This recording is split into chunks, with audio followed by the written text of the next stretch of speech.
What's good, everybody? Welcome into the Early Edge MMA style. We are powered, as always, by the almighty SportsLine, the best value in all of sports betting, and it's not even close. Of course, I am the coach, and every single week, it doesn't matter if it's UFC, Bellator, or the PFL, we're going to bring you a special episode just for you. This week, how about Bellator going to Moscow, Russia for the first time to see Fedor taking on Tim Johnson in the main event. Then the UFC will be Saturday night. So you got early start time Saturday for Bellator. Then you have evening for UFC. They got you covered, college football and everything MMA. Let's bring in the star of this show. You've grown to love him here on the Early Edge, Mr. Andrew Gombas. Now, it was kind of nice on Tuesday to cash one ticket. You were all over it. And boy, I can't even remember the dude's name, but that was an absolute mauling. Yeah, Kyle Baralho, he made quick work of his opponent, and now he's going to get a shot in the UFC because he was on Contender Series a few weeks ago, and he won his fight, but he didn't really look too impressive, so the bosses gave him one more shot, and he went out there and made the most of it. So I had his money line. I had his under 2.5. I tell you what, I have never felt more confident in a minus 172 play than after he threw his first two punches. I said, this is a cash. This is a cash. All right, we've got a lot of new viewers every single time that we come up. So for those of you who are new at home, here's what we do on this particular episode. I make Andrew give me his best bets. If he has none, then we don't give you any from that show. But we always have to pick the main event in every single card. So Bellator, there's only one fight that we're going to pick. Only one. We're going straight to the main event. Fedor, Tim Johnson. These are heavyweights. Fedor, one of, if not the most famous MMA fighter of all time. Talk to me on this main event. Yeah, so we all love Fedor. He's obviously one of the legends of the sport, but he's 45 years old coming into this main event. Coming off of almost a 2-year layoff. His past 5 fights, I want to say, are all against someone who's retired or very close to retired. None of those fights have left the first round. His chin doesn't look where it needs to be. His speed doesn't look where it needs to be. If you told me way back in the day that I'd be betting Tim Johnson at evens against Fedor, it would have been I would have been a little confused, to say the least. But yeah, Tim Johnson has actually looked pretty good lately. He lost his last fight, but it was against a really tough opponent. He won all 5 rounds. He arguably won a couple rounds. And I think a lot of old school hardcore fans are going to be sad after this one. I'm going with Tim Johnson.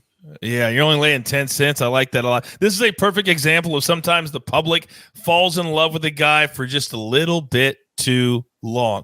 By the way, the prelims start at 11 a.m. Eastern time, the main card at 2 p.m. Eastern time for Bellator. All right, let's flip the script now, and let's go to UFC. The prelims start at 1, main card at 4. They're starting to figure this out, Andrew. You don't want to go head up against primetime college football. You just don't want to do it. So this is from the Apex in Las Vegas. Let's start with Jeff Molina, minus 170 favorite, taking on Daniel Lacerda, plus 145. These are the little guys. These are the flyweights. Talk to me on this one. Yeah, so this one, I'm really not going to overcomplicate it. Daniel Lacerda has had 12 fights in his pro career. He's only been to the second round once. He's never been to the third round. The under 2.5 is plus 143. So I took that. There's not a ton of tape on Lacerda out there. So not a huge play, but I mean, the numbers, these don't add up. I mean, he's had 12 pro fights. None of them have hit the third round. So the under 2.5 being plus 143 makes very little sense to me. So jump on it right now. I would assume that if it doesn't make sense to you, that it's only going to go down away from us. So we should play it right now, correct? Slam it. Let's do it. Slam it. Bang it right now. That's what he says. All right. Now, next fight, we're going to go to the light heavyweights. Nicolae taking on Isaac Villanueva. Now, Nicolae is a minus 220. You're going to say his last name. I don't butcher names anymore. I just don't say them. Talk to me on this fight. Nicolae I'm not going to try either. So I'm going with Ike Villanueva here over Nicolae as a plus 200 underdog. Ike Villanueva is one of those guys who, to be quite honest with you, I didn't think I'd be playing in the UFC at any point. I've actually bet against him a couple of times, but I think he brings a striking advantage in this matchup. I think he's a cleaner boxer. And this is kind of just a classic case of market overcorrection. Nicolae was a big underdog in his last fight. He was was coming off a long layoff, and he won a split decision as a big dog. And now I think the market's kind of overreacting, making him a big favorite here. Ike Villanueva has issues dealing with leg kicks and grappling, and Nicolae, that's not really his game. So I actually favor Ike Villanueva's boxing straight up, and I think just overall this line should definitely be closer. And this fight is going to be opening up the main card. So that'd be kind of cool. I like when you have that first fight of the main card when it crosses over at the top of the hour. All right, let's go to the co-main event now. Grant Dawson, a robust minus 340 favorite, taking on Ricky Glenn plus 270 as the underdog. This is in the lightweight division. Talk to me. Yeah, so Grant Dawson, obviously, over the past couple of years, he came into the UFC and he's kind of taken it by storm. I think he's 5-0 in his UFC career so far. He just he's coming off a third round knockout. At the very last second of the fight, I had his round 3 prop over Leo Santos. There was 1 second left on the clock when he finished that fight, so I was super pumped. He really hooked me up there. So I'm going back to the well here with Grant Dawson. Obviously, that money line super juiced. I think a good way to target this fight is the submission prop. I have plus 420. That's still around on most books or something similar to that. He's a smothering grappler. He has great cardio, and I think he's going to get top time here and have his shot to land a choke or some sort of submission. All right, very good. Well, whenever you play a submission specialist, it always seems like it takes a long time. So usually over is the play. Do you like any total or just stay away from the total on this one?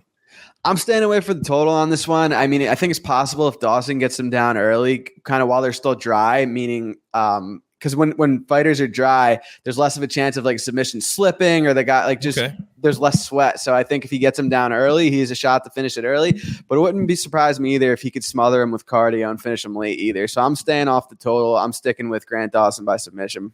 All right, Grant Dawson by submission. If you're playing a big parlay, this would be a perfect spot to throw him in on the money line into a big parlay if you're going to do like 5 or 6 guys, which I like to do for everyone. I like to do throw all the favorites into a parlay, and if they hit, then it's a nice little payday, just a little sprinkle. All right, now let's get into the main event because this is an interesting, fascinating development of what happened on Wednesday. And that's when we're taping this episode is Wednesday. Because you know what? I'm going to let you tell the story. Paulo Costa, he's the underdog here. He looks like a Greek god, a Greek Adonis, but he got exposed when he fought for the title. He's taking on Marvin Vettori in the middleweight division. Tell the story and then where you see this fight going, please. Yeah, so quite an interesting development here. Just to give a little bit of backstory, this fight's at 185 pounds. Both these guys are coming off of losses to the champ, Israel Adesanya. Paulo Costa fought Adesanya in September of 2020. Vettori fought him in June of 2021. So Costa's coming off a bit of a layoff here. I want to say Vettori's fought 3 times since that Adesanya versus Costa fight. So he's the more active fighter here. And for those of you that have seen Paulo Costa, to Coach's point, he looks like he was carved out of stone. He's one of the biggest 185 pounders in the division. And as of earlier today at Media Day, there was talk about Paulo Costa not being able to make weight. And then he came to the microphone and basically confirmed that. So there's a shot that this fight happens up a weight at 205. There's a shot it happens at a catch weight of 195. And that tells me a few things. One, Costa's huge for the weight. We already knew that. He's said he's 211 pounds right now. So if you want to do that math, he's less than 48 hours from weigh-ins, and he's a lot over that. 26 pounds. He's 26 That's 26 pounds.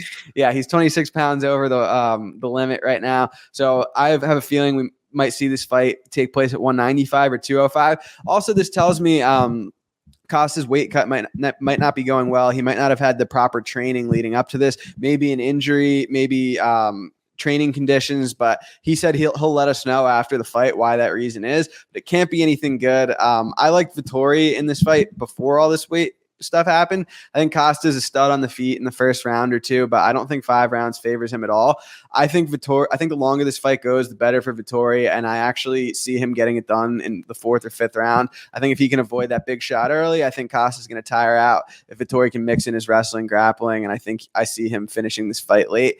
I've been keeping an eye on that money line at about minus 150, and I took some round 4 and round 5 sprinkles at plus 2,000 and plus 2,500 on round 4 and round 5 for Vettori. Oh, I like that a lot. You got to give Vettori a lot of credit, though, Andrew, because he has come out and he said, listen, I'll fight him at any weight. It doesn't matter to me. And not every fighter does that. Some are just like, but he wants to get paid, first of all. The fight doesn't happen. Neither gets paid.